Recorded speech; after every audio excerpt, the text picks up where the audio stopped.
திருவள்ளூர் மாவட்டத்தில் எல்லையில் நாட்டுக்காக போராடும் ராணுவ வீரர் உயிரிழந்தால் தமிழகத்தின் சார்பில் 2 லட்சம் வழங்கப்படுகிறது. மத்திய அரசின் சார்பில் 5 லட்சம் வழங்கப்படுகிறது.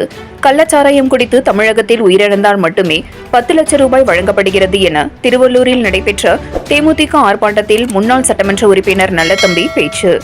கள்ளக்குறிச்சியில் சாராயம் குடித்து 58 பேர் உயிரிழந்த நிலையில் கள்ளச்சாராயத்தை தடுக்க தவறிய திமுக அரசை கண்டித்து தேமுதிக திருவள்ளூர் ஒருங்கிணைந்த மாவட்ட செயலாளர்கள் கிருஷ்ணமூர்த்தி, டில்லி சங்கர் தலைமையில் ஆர்ப்பாட்டமானது திருவள்ளூர் மருத்துவக் கல்லூரி எதிரே நடைபெற்றது. இதில் சிறப்பு அழைப்பாளராக தேமுதிக இளைஞரணி செயலாளரும் முன்னாள் சட்டமன்ற உறுப்பினருமான நல்லதம்பி கலந்து கொண்டு கள்ளக்குறிச்சியில் உள்ள சாராயம் அருந்தி உயிரிழந்த விவகாரத்தில் மாவட்ட எஸ்பி ஆட்சியரை பணி இடைநீக்கம் செய்ததை விட அவரை பணி நீக்கம் செய்ய வேண்டும் எனவும், நம் நாட்டிற்காக எல்லையில் போராடும் ராணுவ வீரர் உயிரிழந்தால் தமிழகத்தின் சார்பில் 2 லட்சமும் மத்திய அரசின் சார்பில் 5 லட்சமும் வழங்கப்படுகிறது.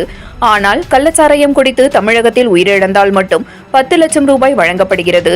இது மது குடிப்பவர்களை ஊக்குவிப்பது போல உள்ளதாகவும், மதுக்கடைகளை மூட வேண்டும் என்று எதிர்க்கட்சி தலைவராக இருந்தபோது ஸ்டாலின் மற்றும் கனிமொழி ஆர்ப்பாட்டங்கள் நடத்தப்பட்டதாகவும், ஆனால் தற்போது கள்ளச்சாராயங்கள் கிராமங்கள் தோறும் வழிந்து ஓடுவதாக ஆளும் கட்சியான திமுக ஆட்சி மீது குற்றச்சாட்டினை முன்வைத்து கண்டன உரை ஆற்றினார்.